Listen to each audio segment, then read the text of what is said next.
you listening?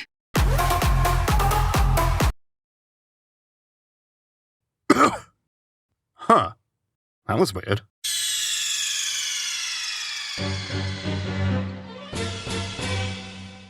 Okay, so, a quick recap. The first objective to rescue the hostages has failed. And before they died, they gave us some interesting information, such as the US generally being negligent as fuck about how they handle their nuclear waste, and how the terrorists have the capability to launch a nuke using the top-secret Black Project weapons system in Metal Gear Rex. How the terrorists gained the capability to launch the nuke is up for debate, however, because Danderson says that he was psychically probed, while Baker says that should be impossible because of Danderson's mental shielding. When both of them have such compelling arguments as suddenly dying whenever I start to get too close to spicy details that Campbell should have already told me, it's just hard to know who to trust. Maybe if I'm lucky, the ninja will come back and cut someone's leg off so the resulting arterial spray leaves some cliff notes on the wall. Finally, we were left to contact the female soldier we met earlier, now revealed to be Meryl Silverberg, the Colonel's niece. And when you call Meryl, she finally recognizes you as the legendary Solid Snake. Who are you? Probably. Are you Solid Snake? That's what some people call me. The legendary Solid Snake? You? And of course, there's some flirting, because Snake really just can't help himself, but it actually seems reciprocated, and that's weird, but not for the reasons some of you might be thinking. But also for those ones as well, we'll get to that. You trying to sweep me off my feet? Don't worry, you'll land back on them once you meet me. The reality is no match for the legend, I'm afraid. She remarks on how much Snake looks like Liquid, saying, You're not brothers, are you? haha. Anyway, Snake points out that she was part of the whole exercise from the beginning, which she confirms, but clarifies that she was captured with Baker right after the terrorists took over. I'm sorry. I was captured along with President Baker right after the terrorist attack. Which also doesn't get elaborated on. I mean, what was that whole situation like? Did the terrorists take a vote and any dissenters were shuffled off to the brig? Was it a blooding thing and that's why there aren't any staff members around? All the soldiers were given a civvy, not that kind, to dispatch in order to prove their loyalty, and anyone who didn't was just safely put away in a cell? Look, I'm just spitballing here. I feel like it's important to know why one person in particular was spared, but the game literally never brings it up again. Why are you alive? What she does talk about is how Snake is, as is usually the case, the last person to know the truth. Boy, oh boy, it's just like them. Nobody told you anything, did they? She reveals that Shadow Moses isn't a military base at all, or a nuclear disposal facility. It's a privately owned civilian base run by a shell corporation under Arms Tech, specifically for the development of Metal Gear. Colonel.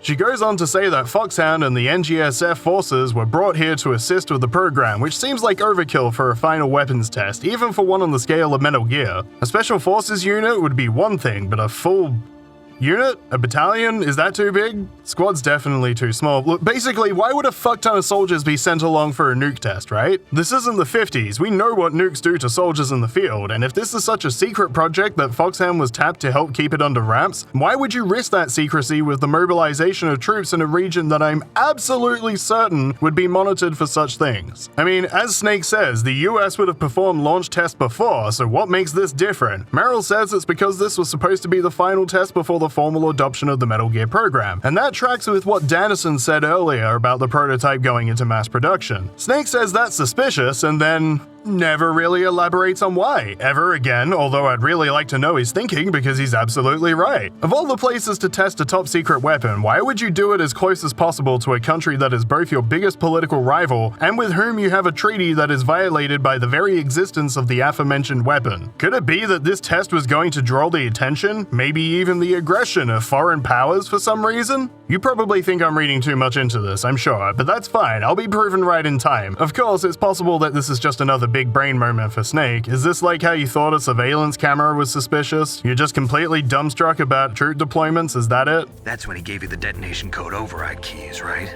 That's right. Amazing you were able to keep them hidden from the guards. Well, women have more hiding places than men. Is she saying she shoved them up her snap?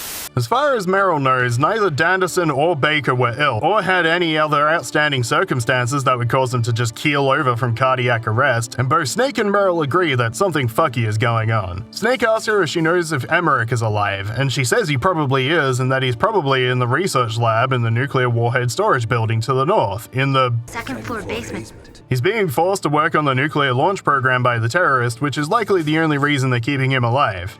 Okay, my jokes about all the other stuff being killed are suddenly way more real and upsetting now. Snake says that if he can't override the detonation code in time, then he needs to know how to destroy Metal Gear Rex, which Meryl sounds incredulous about. You plan to take that thing on by yourself, Snake? It won't be the first time. You know, for all his faults, I wouldn't doubt Snake on this one. Dismantling killer robots with explosives is kind of old hat for Snake by this point. The prospect doesn't exactly daunt him, it's his fucking jam. Meryl lets Snake know that the cargo bay door in the tank hangar will lead through to the warhead storage building and that she can open it up for him. But she wants to go with Snake, and he says no because she's too green, hesitation gets you killed, etc. Oh, it also probably has something to do with the fact that heavy criticism causes you to start pouring out your soul in the middle of a mission. Your comrade isn't your therapist, Meryl. I know you're going through some shit, but that's also why we shouldn't be sending teenagers into war zones. Snake hasn't got time for this. But when I thought about my bullets tearing through those soldiers' bodies, I hesitated. Shooting at targets and shooting at living, breathing people are different. Ever since I was a little girl, I always dreamed about being a soldier.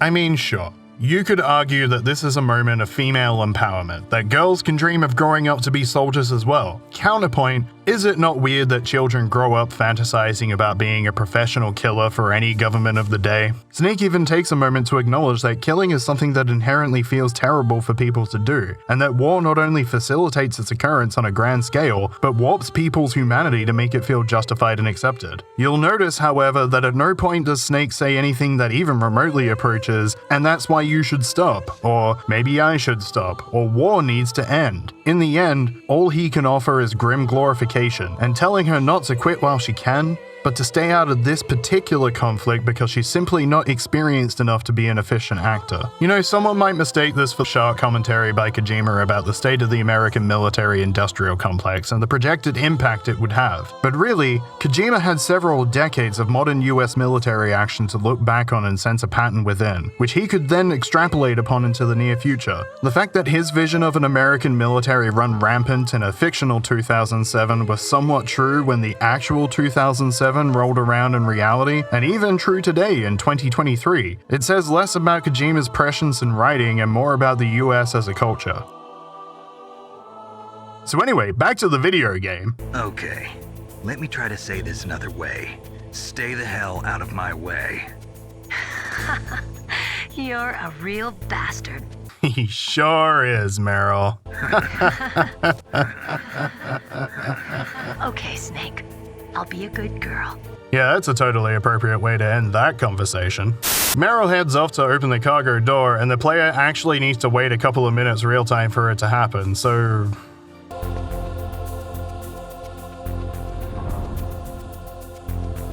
Okay, I'm bored now.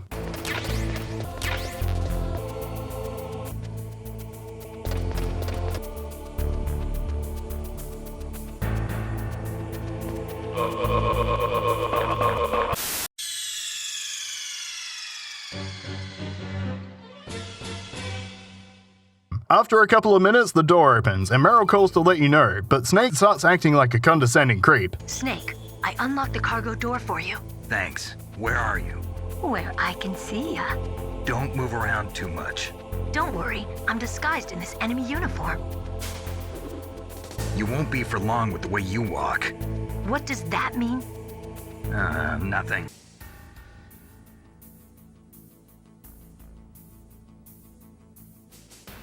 Despite this, she still warns you that the cargo door is basically like an airlock, and if you trip the infrared lasers, the doors will seal and the place will be flooded with some kind of nerve gas. Which means Armstech not only has access to nerve gas, but they're using it to secure their nuclear black project R&D. I mean, that's gonna be an existing installation, not some kind of last-second retrofit by the terrorists. If the terrorists hadn't shown up when they did, I think there's a very real possibility that Armstech could have been the villains of this game, and I think there's actually a good argument to make that they maybe still are. She also immediately goes back on her word about staying in this area for reasons. Wait, you said you'd stay put and be a good girl. I changed my mind. Don't get careless. That's when things always turn sour. Sorry, but this is the only way I can figure out whether or not I'm cut out to be a soldier. Not very good reasons, mind you, but she has them. I gotta get my hands dirty. These guys are professionals. You're gonna get yourself killed. See you there. Look, Snake, if you'd just given her something minor to do, this would be less of a problem. You can't just keep shoving people away, Snake. You need to let them in.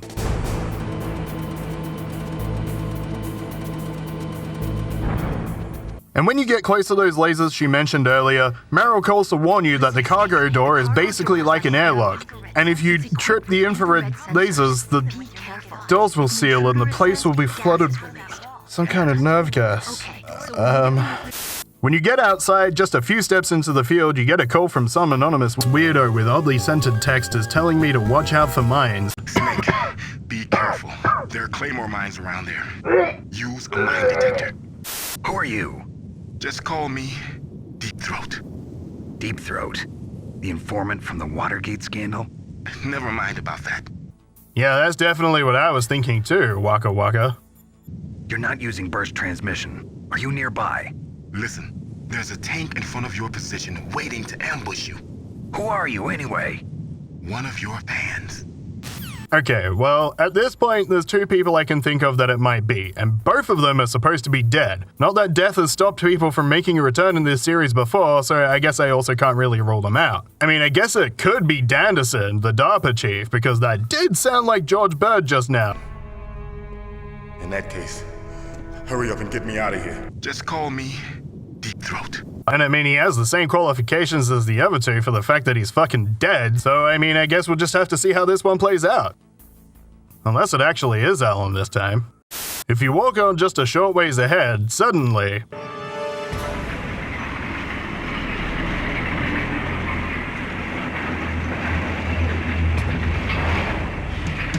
This is Raven's territory. Snakes don't belong in Alaska. I can see why this dude got recruited into the team. Send him a message.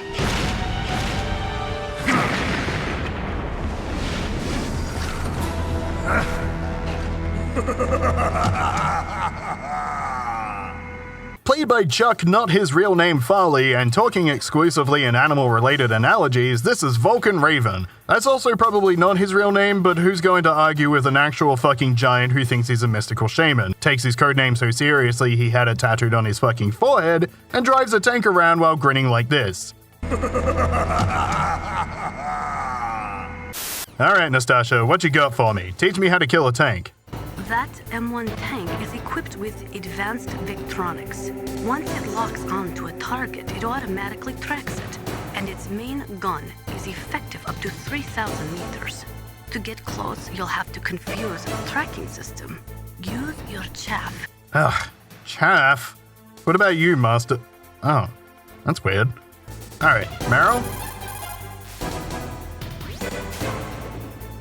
Chaff grenade. Colonel, is there anything you can... A tank can't operate by itself. It's actually a fairly delicate weapon. Don't worry. You've got at least a fighting chance. Ask Nastasha what she thinks.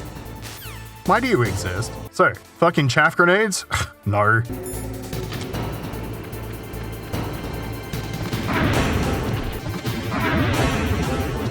I really shouldn't be surprised since we know from the first game that Snake can cop tank projectiles to the face and shrug it off. This is technically nothing new. That said, seeing it happen in 3D and knowing the stronger tilt towards realism that Kojima wanted, it really drives home the fact that Snake actually caught a high-velocity explosive with his face and didn't immediately cease living in the most spectacular way possible.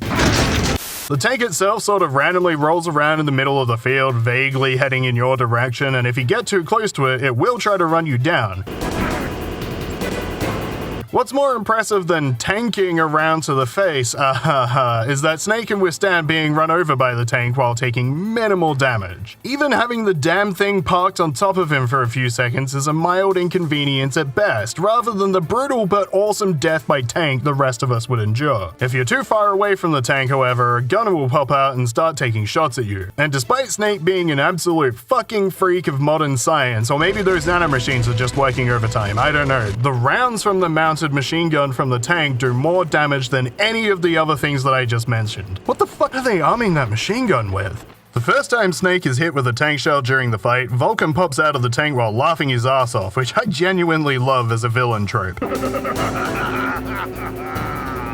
And you know, if Liquid has warned him about Snake, then he must know what he's capable of doing to a tank. And despite landing a direct hit with a tank shell, only to watch Snake just get back up, he stops the tank to laugh directly in your face, the fucking madman. It feels like the only thing missing is a mustache for him to twirl, and did that motherfucker give me the thumbs down? Meanwhile, you really don't have the kind of high-impact explosives you need to damage the tank externally, and the guns you do have aren't going to help you here. So the idea is to run around the tank, avoiding its treads and forward momentum, keeping out of the range of the mounted gunner up top. And while you're doing this, you're just lobbing grenades into the open hash. And it only takes a couple of these to end the fight. Honestly, I'm surprised it took more than one. The first should have liquefied anything stupid enough to be in an enclosed space with live explosives. Having disabled the tank, Snake swaggers away, stopping only to loot an access card from one of the dead gunners who was inexplicably thrown from the tank and not painted across its interior. And yet, much like his namesake from the 41st millennium, Vulcan just pops out completely unharmed from the fight, calling Liquid about how he just got his ass kicked. In battle, he is as if possessed by a demon. Much like you, I would expect no less. Liquid is unfazed about this turn of events, even playing it off as though the Sons of Big Boss are just toying with Snake as part of some big plan instead of acknowledging that Snake is so far 2-0 against Liquid's apparently elite team. Again, the size of Liquid's arrogance is rivaled only by that of his late 90s edginess. I know this business with the tank wasn't a serious fight, but if you've been watching Liquid, don't you find Snake's inhuman endurance and core strength just a little intimidating? I know Ocelot wasn't playing around, although I didn't really end that fight, some other freak did, so I guess I haven't really won these fights. God damn it, no wonder Liquid isn't afraid of him. Snake, you need to make sure you finish the job. It's making us both look bad. Vulcan, as it turns out, is a shit-talking Chad of a lunatic because aside from essentially calling out Liquid, telling him that he's an idiot for underestimating Snake in so many words. Well, boss, I hope you are happy. He got the card. We'll play with him a little longer. You would be wise not to underestimate him. And rightfully putting Ocelot in his place. So, General Ivan, I hear he took your hand as well as your dignity. Watch your tongue, shaman. Vulcan makes it clear that Liquid's bullshit won't be enough to stop him and Snake from fighting again. Liquid tells him not to kill Snake yet, but I don't know if that's gonna be enough, man, because Vulcan has fucking crazy on his side. He and I will meet again in battle. Same prediction as always? Yes, the raven on my head. It thirsts for his blood. That's metal as fuck. And I mean, if anyone's gonna do it, it's the only other guy that's walking around shirtless in the middle of Alaska while talking like a deranged, radicalized Attenborough. It's actually amazing that the tank could even maneuver under the sheer weight of his balls.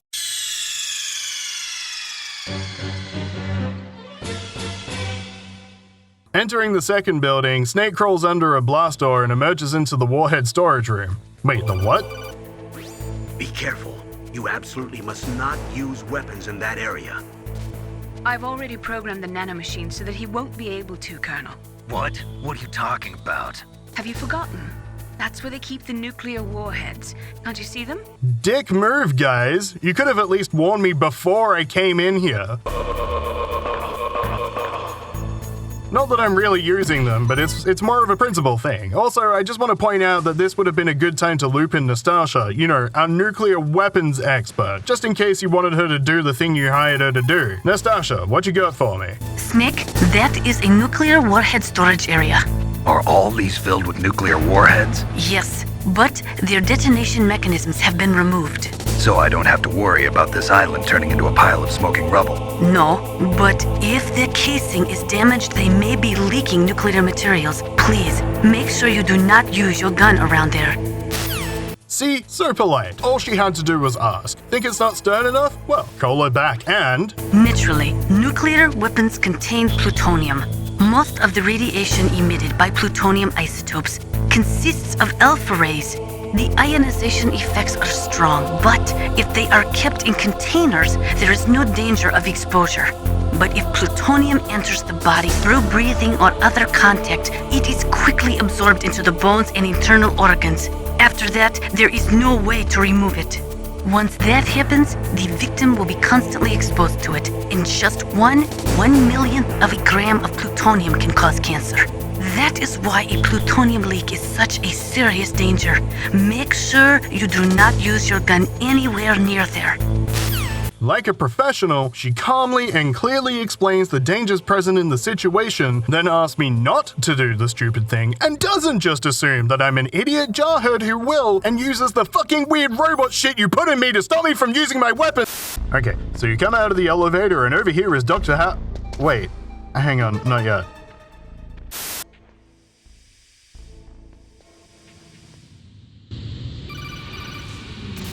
Snake, watch out. That place is filled with gas. Also, the floor is electrified. First, destroy the high voltage switch. It's the switchboard on the northwest wall.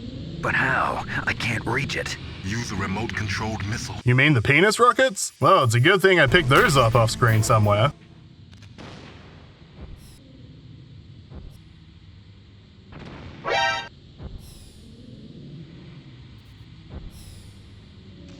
You know, back in the day, this sort of thing was a soft wall you just had to hope you had enough rations for. There really aren't a lot of other uses for the flying hot dogs in the game, so before we head on through, just use them to take out these fucking things, because chaff grenades, fucking what? And for, like, the first time ever while playing this game, I discovered that you can actually put the missiles into first-person view while guiding them around. I had no idea that this was a thing you could do, and had always assumed you just needed to guide them in third-person view because I'm a fucking idiot. You can't get into all of the offices around here, but it's worth going through the ones that you can because you'll find rations and ammo and a gas mask, which, yeah, do the thing. I guess. It's just not very concerning when your oxygen runs out at this rate, you know? Like, you can run all the way to the end of the hallway and then either back to the start or to the next area, neither of which are being flooded with gas. I mean, it used to be all...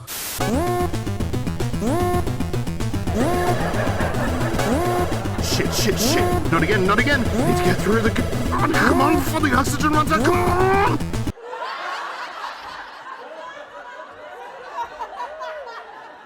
There's none of that. There sort of can be if you want, but, well, we'll get to that. Oh yeah, and then there's this thing.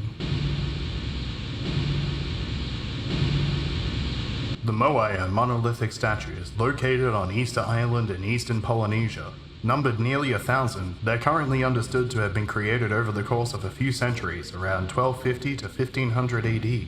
This was during a period known as the Little Ice Age, during which there was a humid phase on the island in between two arid periods. This humid phase coincided with the rise of the Rapa Nui civilization who, of course, were descendants of the bird people.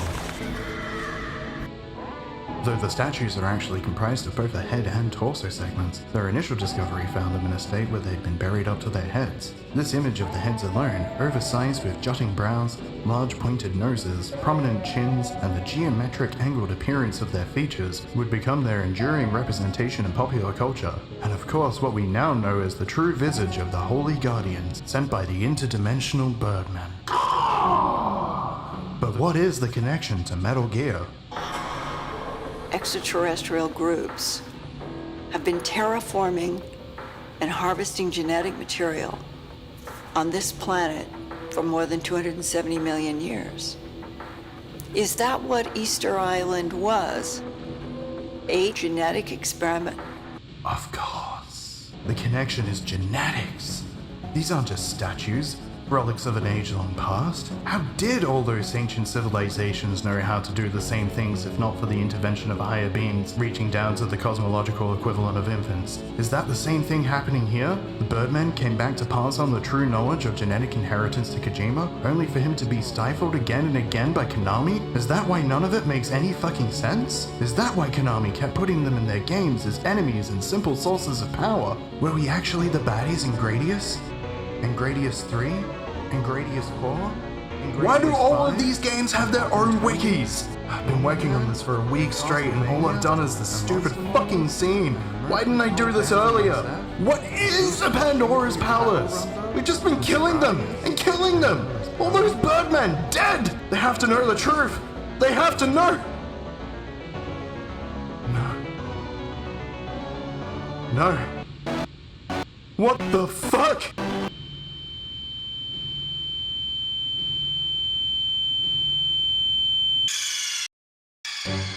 But when you hear this shit, which is, yeah, okay. Kind of unsettling for a non-horror game this side of the 90s.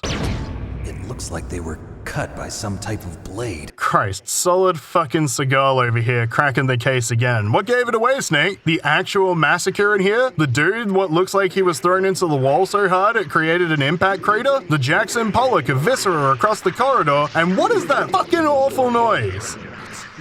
It's a ghost. Nah, mate, ghosts sound like this.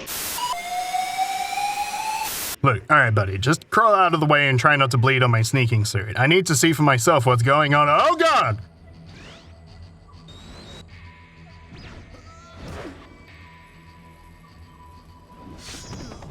Oh, man, getting me all spooked about ghosts when it's just an android ninja thing with invisibility, a sword sharp enough to skewer a man, and the strength to hold said man in midair as he gasps his last painful breaths.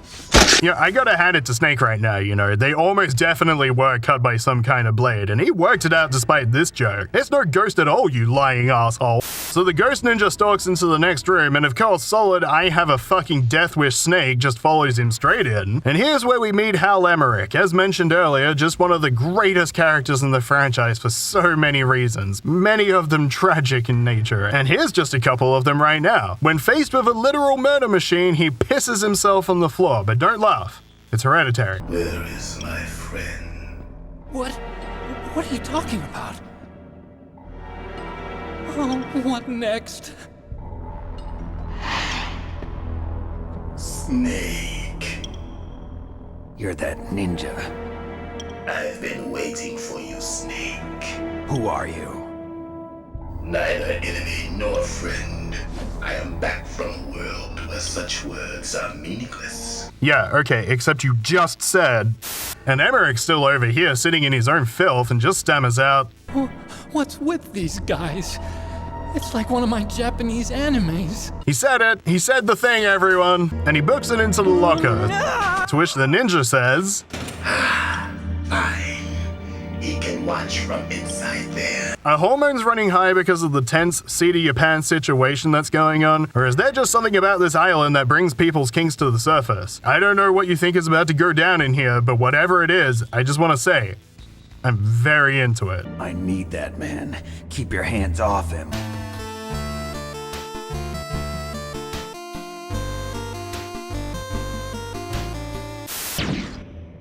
The fight starts with the cyborg ghost ninja flinging his sword around and will block anything you fire at him. Snake, you can't defeat me with a weapon like that. Pathetic. The old Solid Snake would never depend on such a weapon. So we're going back to basics.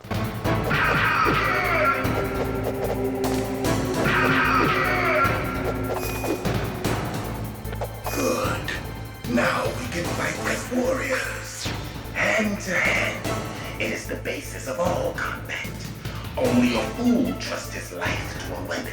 In this world, yeah, apparently. I can just let a tank run over me. The strength of humans in this timeline is comparable to what we would think of as godlike. Remember how Snake used to be able to just obliterate a person with his punches? I'm pretty sure the Cold War ended in this timeline when Reagan said, Mr. Gorbachev, tear down this wall, and then cold cocked him in the birthmark.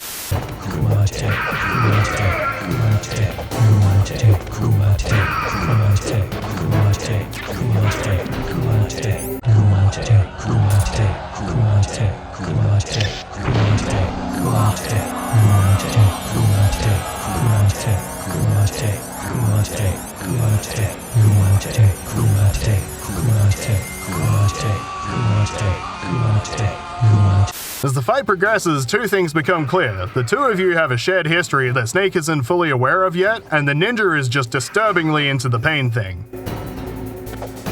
Like old times. I've been waiting for this pain. Hurt me more.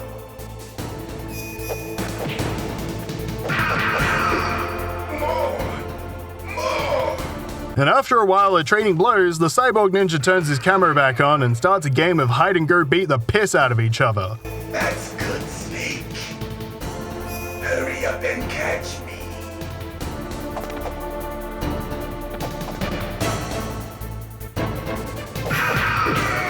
Throughout which he keeps dropping cryptic hints about his true identity and how he knows Snake, if it weren't extremely obvious already.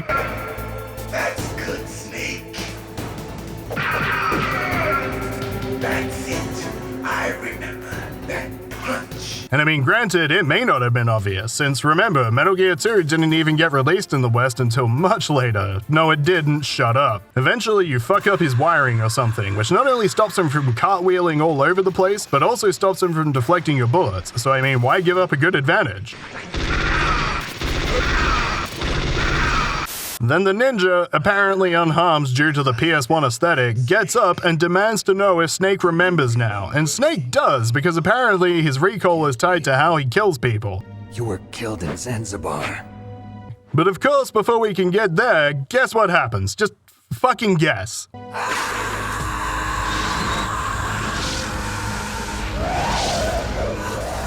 What? Not again.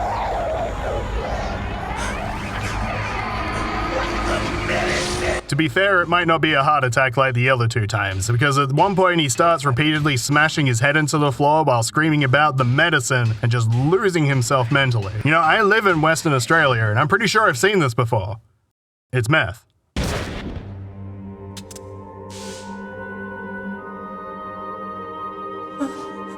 Is it over? You know, if he wasn't already, Emmerich is probably pretty traumatized by now.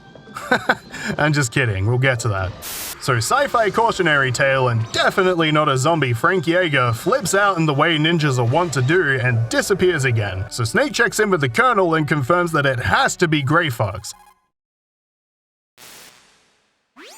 Grey Fox. Colonel, that ninja is Grey Fox. No doubt about it. Yeah, that's what I just said. Campbell's dismissive because... Ridiculous. You of all people should know he died in Zanzibar. And he's right, but that's still an awkward but I guess polite way of reminding Snake that he fucking murdered him. And then Naomi cuts in to reveal... No. He should have died, but he didn't. What? It happened before I joined Foxhound's medical staff. They were using a soldier for their gene therapy experiments. I never heard that. So sometime before Naomi joined Foxhound and after Campbell retired, one Dr. Clark started the gene therapy project with Foxhound using a soldier as their test subject. And where is he now? He was killed in an explosion in his lab 2 years ago. So what about this soldier? Grey Fox did indeed die, but then Foxhound pulled his body from Zanzibar. And that was Grey Fox. But he was already dead. Yes. But they revived him. Revived him, fitted him with a prototype exoskeleton, and kept him drugged up for 4 years while using him as the basis for the genome soldier experiment. You know, the fake manual made that process sound a lot cooler. That's the sickest thing I ever heard. Naomi, why didn't you tell us about this sooner? Because it's confidential information. Is that the only reason? I mean, yeah, generally places of employment prefer you not to go around spouting off about their Mengele-esque tendencies. Grey Fox was supposed to have died in a lab explosion a couple of years ago, but clearly has just been roaming around wherever, I guess? I mean, even if he was tracking Snake or someone else in particular for 2 years, he's probably killed a lot of people in that time. Foxhound should probably be keeping better track of its horrific human experiments. Snake predicts they'll meet again. I'm not sure, but he seems intent on fighting me to the death. We'll meet again. I know it. But I mean, that's not exactly a prophecy when you're in the same base and trying to kill each other. So you'll fight again? Until you kill him? I'd rather not. But maybe that's what he wants. Nah, I'm pretty sure he wanted whatever medicine is code for, which, again, I'm pretty sure is meth. And hey, yeah, weren't we originally here for something else? How long are you gonna stay in there? Are you one of them? No, I'm not. I always work alone. Alone? Are you an otaku too? Not yet.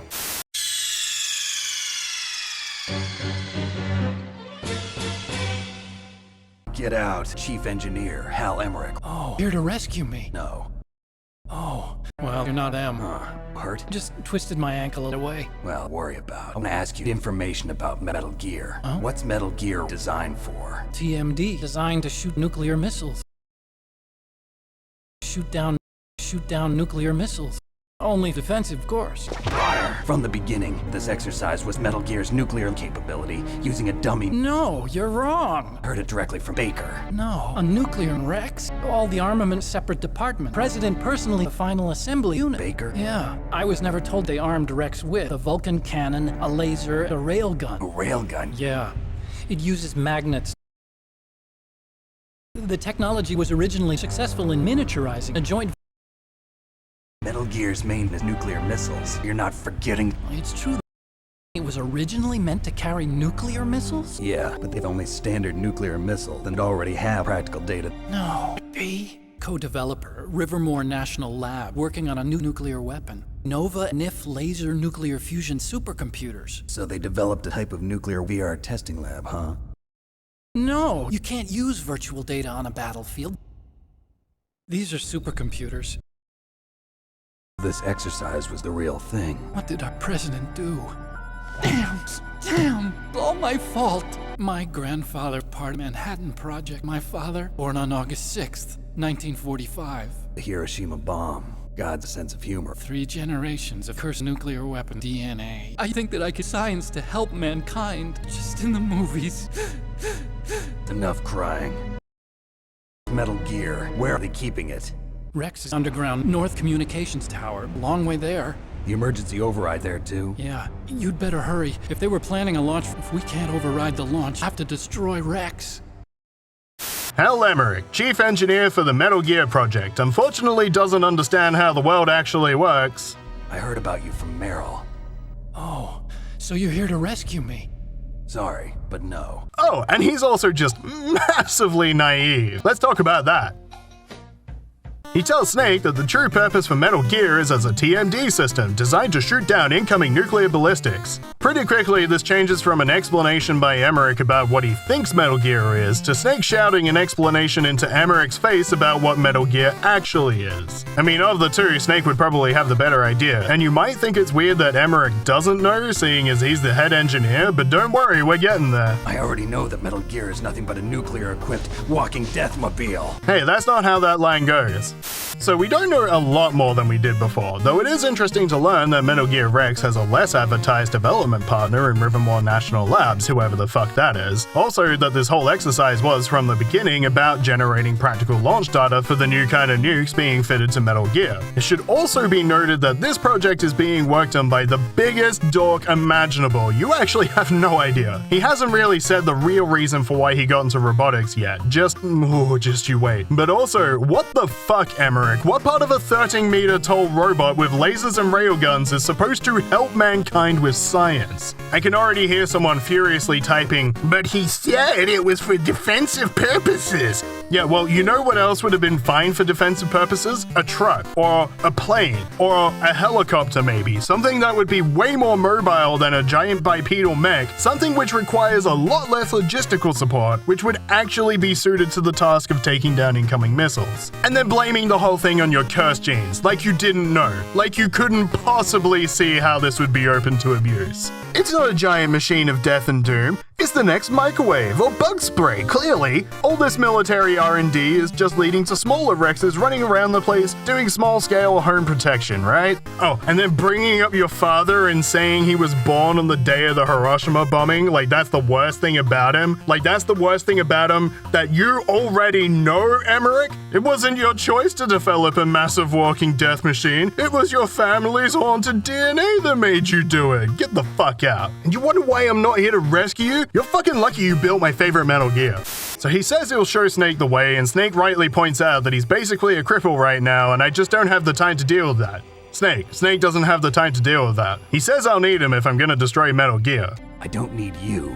I just need your brain. Look, he's not at a point yet where I'm not okay with people walking all over him. Emmerich continues whining about how he has some duty to destroy Rex, and after a brief pause, Snake basically politely tells him to fuck off. If you get a chance, try to escape. When the coast is clear, I'll contact you by codec. When he points out that he can't really escape from an island, Snake tells him to fuck off somewhere nearby, but be useful. So what then? I want you to hide somewhere and keep me informed. You know this place well, don't you? Of course I do. And don't worry, I've got this. No, I fucking will worry. I'm telling you to go piss off into a room while I deal with the terrorists. Give that thing to me! It's the same stealth technology as the ninja. What? Foxhound was gonna use them, but with this I'll be fine.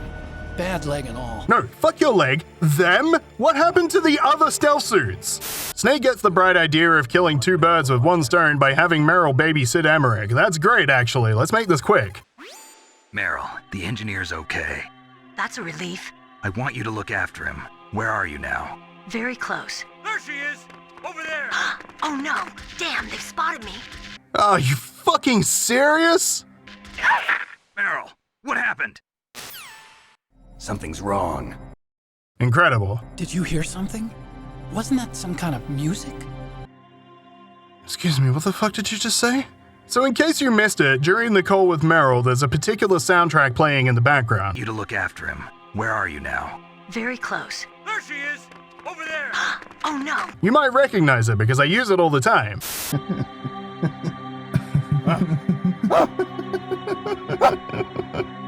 And that'll become relevant later, but the important point right now was that Emmerich just heard the other side of that call. The codex receiver directly stimulates the small bones of your ear.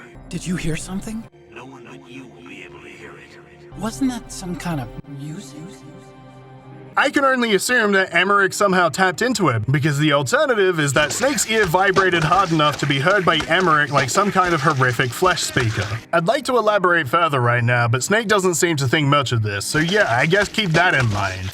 Snake rightly assumes that now he has to go rescue Meryl, so he asks Otacon what she looks like, and he helpfully tells you that she's wearing the same green uniform as the rest of the terrorists. Yeah, that's a great job, buddy. And you know, that's frustrating, but it could be worse. A lot worse. At least he isn't talking about her, oh. She had such a cute way of walking. She kind of wiggles her behind.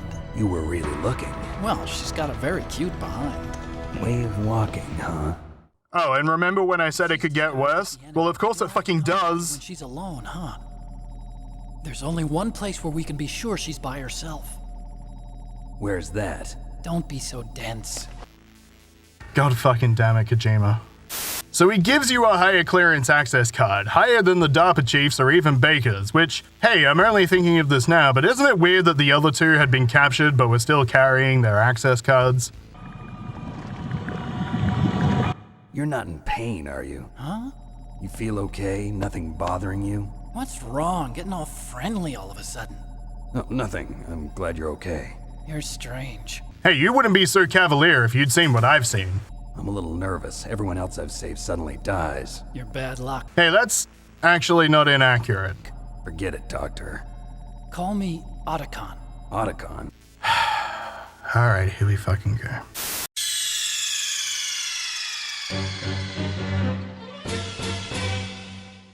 It stands for Otaku Convention. Yeah, you know, because Otacon is actually just a bunch of nerds in a lab coat.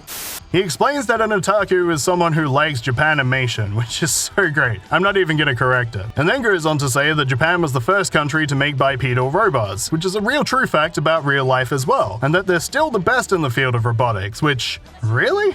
This is coming from the dude who built the 500-ton war crime we're trying to destroy, so what the fuck does Japan have right now that's making him sweat? He also says that Japanese cartoons played a role in that, but what you're actually seeing is a cutscene from Police Notes, which is the game Kojima worked on prior to this one. But this isn't just a self-referential nod, because there's also a poster of Police Notes up on the wall, and Otacon is pretty explicitly an anime fan, so I guess that means Police Notes is an anime in this timeline, not a game. Except Meryl's a character in Police Notes, as Meryl Silverberg, from Foxhound, and I don't... I didn't get into science to make nuclear weapons, you know. That's what all scientists say. Now, Snake, only scientists that have betrayed you have said that. Oh. I became a scientist because I wanted to make robots like the ones in the Japanese animes. Really, it's true.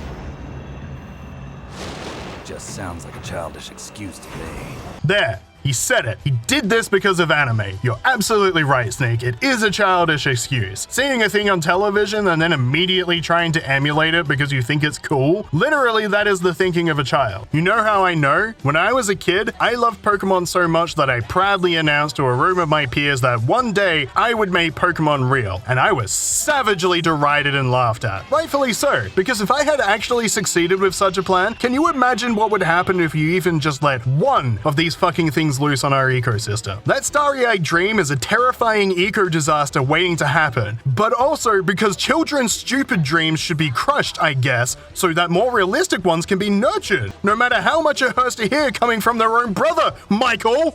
To his credit, Otacon cops to the fact that it's a shitty reason. Science has always thrived on war. Greatest weapons of mass destruction were created by scientists who wanted to be famous. But that's all over now. I won't take part in murder anymore. Man, things do not get better for you. You know, in retrospect, I feel like I was kinda hard on Meryl. She handled her shit way better than this. Whatever. All I want from you is information. Okay, Snake, maybe ease up a bit. He's clearly fine with being a human doormat. I mean, he says he'll snitch out his classified intel and pilfer things for you if you tell him to, which will become relevant later on, we'll get to that. But for now, he gives you his frequency, and then he just leaves without telling me where the other fucking camo suits are. Oh, also, be careful of mines on your way out. That ninja has fucking problems.